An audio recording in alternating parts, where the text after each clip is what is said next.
Toxic parents who kicked me out at 18 and cut me off showed up at my son's birthday party to beg for money and later tried to take me to court for $50,000 I never stole. So, I, 28M, celebrated my son's third birthday 3 days ago. It was mostly our co-workers with kids and a couple of my son's friends from his daycare with their parents. I'd also invited my estranged parents to the party after they contacted me 2 weeks ago, asking if they could meet me to make amends with me. Some backstory here so it makes sense why I don't get along with them. My parents kicked me out 10 years ago, a couple of months before I was supposed to start college. To make it extra special and poetic, they also made sure to kick me out on my 18th birthday. My parents were never the most loving or caring people. I'd say that I was pretty much ignored and unwanted throughout my childhood. And the only reason my parents didn't kick me out way before 18 was probably because it would be illegal. But they did so the first chance that they got. I wasn't even surprised that they were kicking me out. I was just surprised that they were doing it on my birthday and just a couple of months before college was about to begin. I tried to talk them into letting me live with them just until I graduated and covering my tuition. But they were very sure of what they wanted to do. They wanted me out of their lives so they could do whatever they wanted to do instead of wasting their time taking care of me. Their plans were to start their own business, which was a financial risk they couldn't take as long as they had me to look after, and then travel all the states in an RV. It was a great plan, and I have nothing against what they wanted to do, but not at the cost of my future. I tried every manipulation tactic in the book to make them change their plans, but with no luck. I even resorted to crying and sobbing, but that didn't help either. They told me that I had 1 month to vacate the house and find a way for myself to cover my own expenses. I'd already been working as a cashier at one of the stores in the local mall and saving some money to buy a car. But after my parents' talk, I decided to leave and put that money to use. I didn't have much, but I was extremely upset with my parents. I'd never liked them much, but after my birthday, I hated them. Within the next 2 days, I texted all my relatives if they'd be willing to help me out.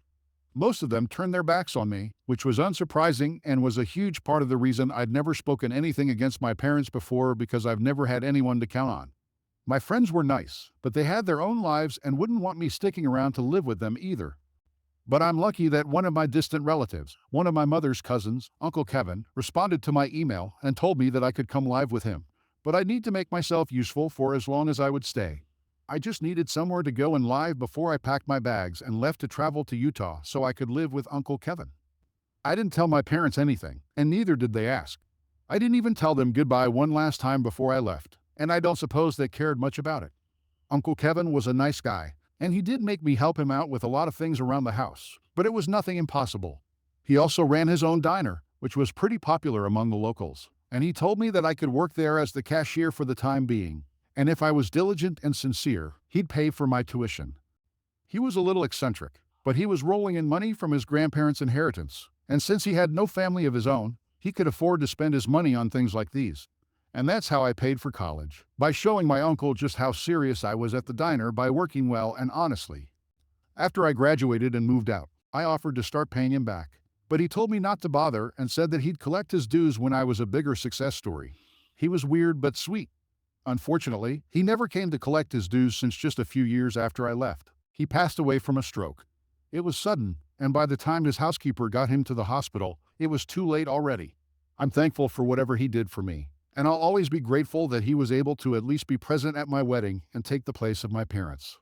Uncle Kevin never really got along with his family, including my mother as a child or even as an adult, so my parents were never able to find out where I spent those years and who covered my tuition for me.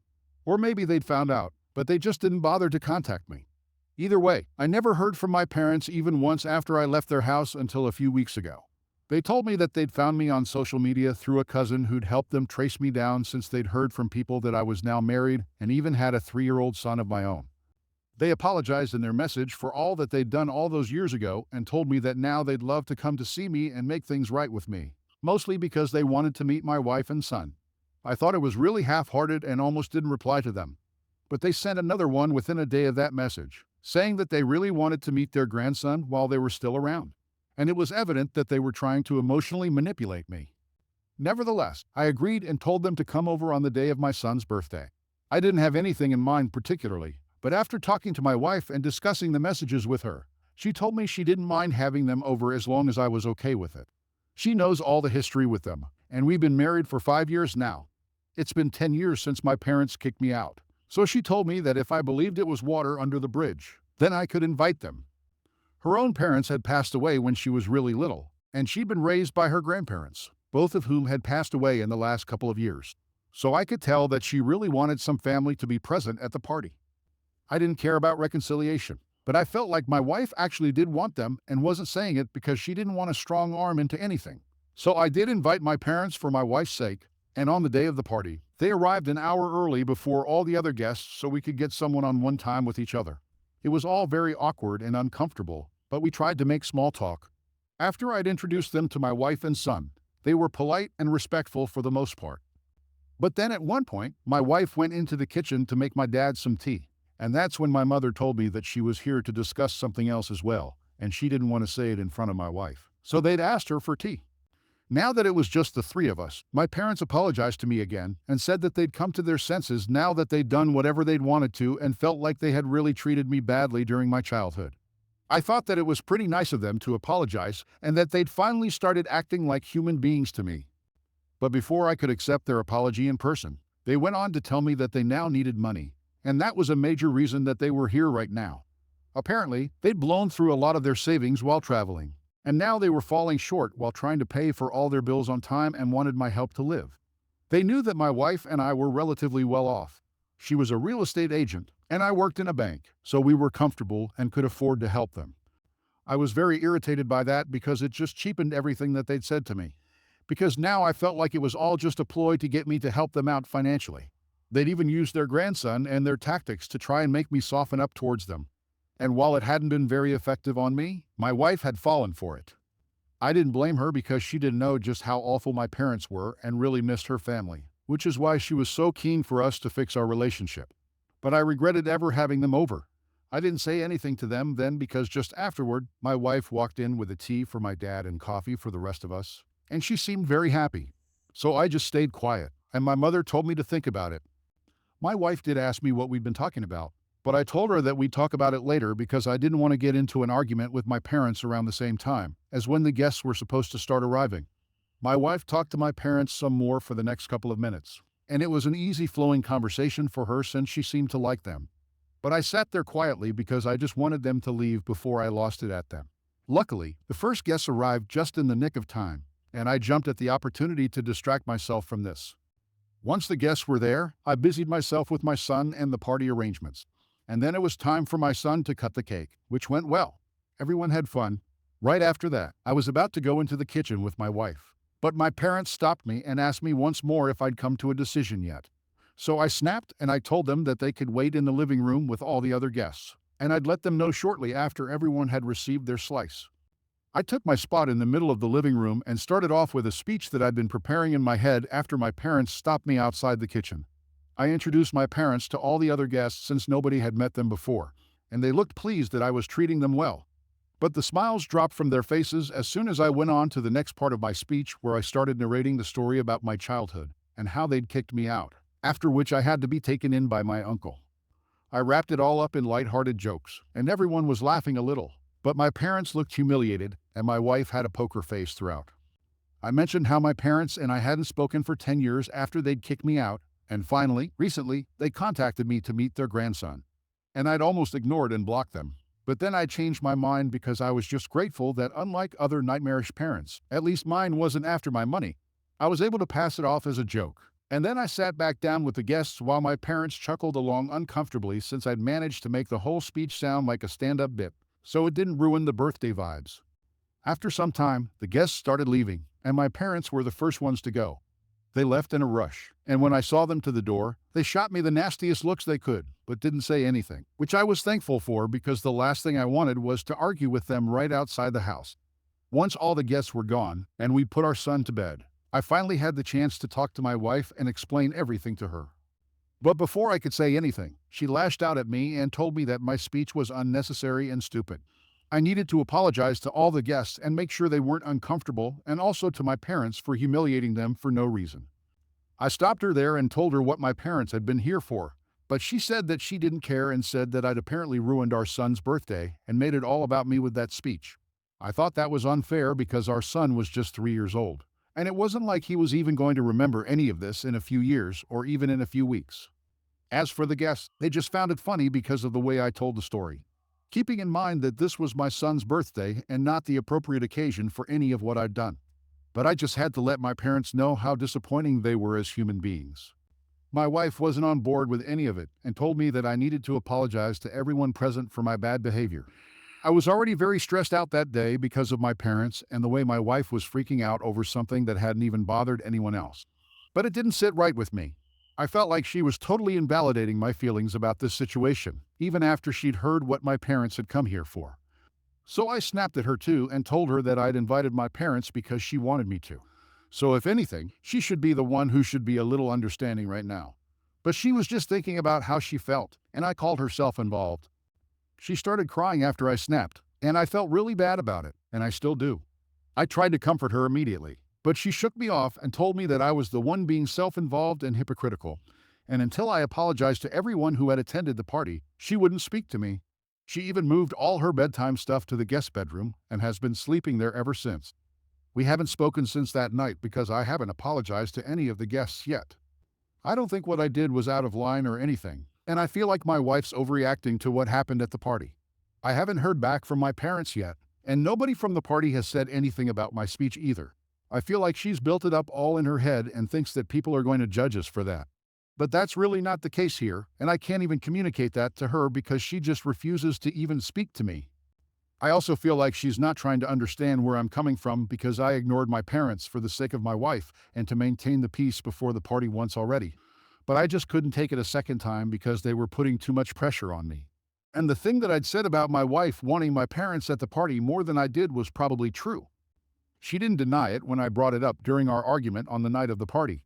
My wife's been acting like I totally ruined the party, but nobody cares as much as she does. I don't want to apologize to anyone because I don't think I did anything wrong. I tried to do everything the right way, but even that didn't end well for me.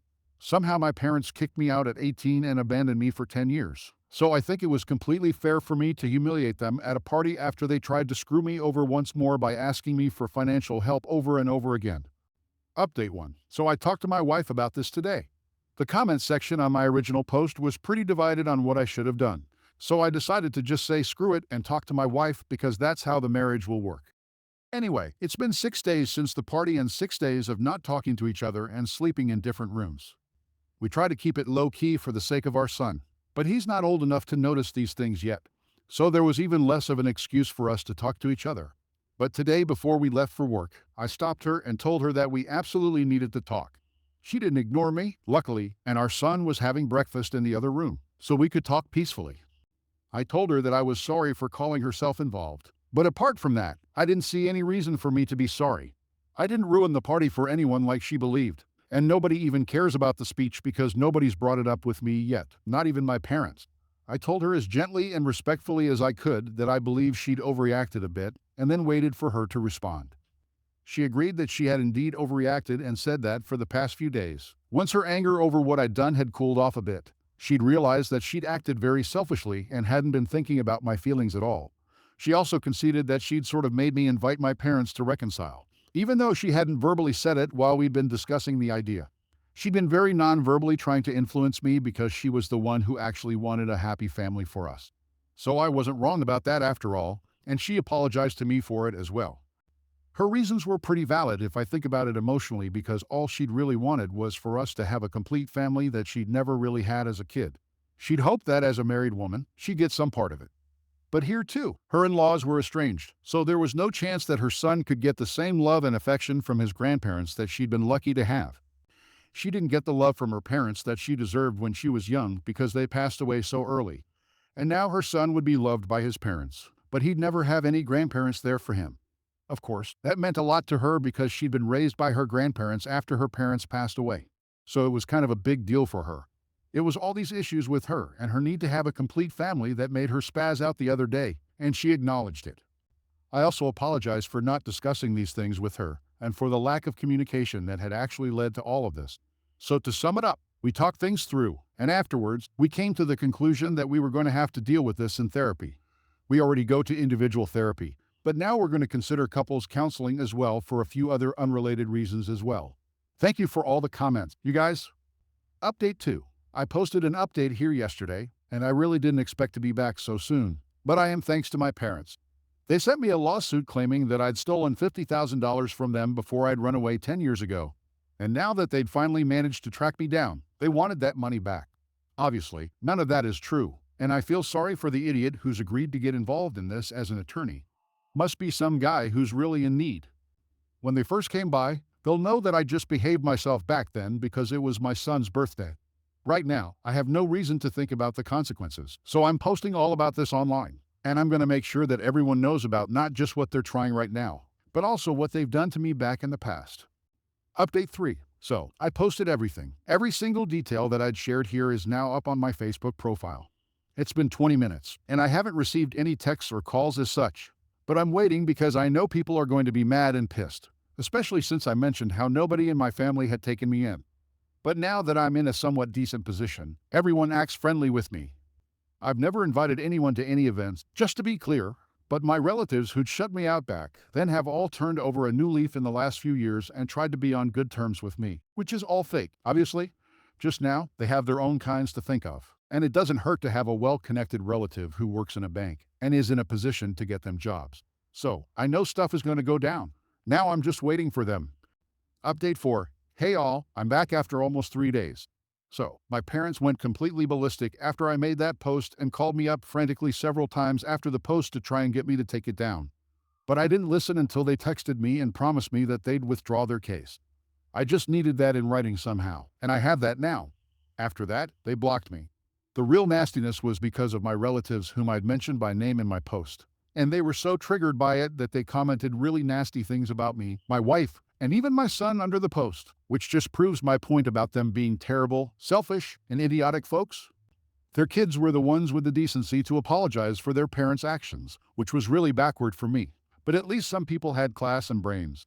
I've taken that post down now, but a lot of people have seen it already, so everyone who turned their back on me in the past got their karma, and I'm glad for it. Long story short, the parents withdrew their case. I got back to my relatives. My wife and I are still going strong. Thanks for being here, Reddit, but I think I'm going to take a break now. Signing off. Bye.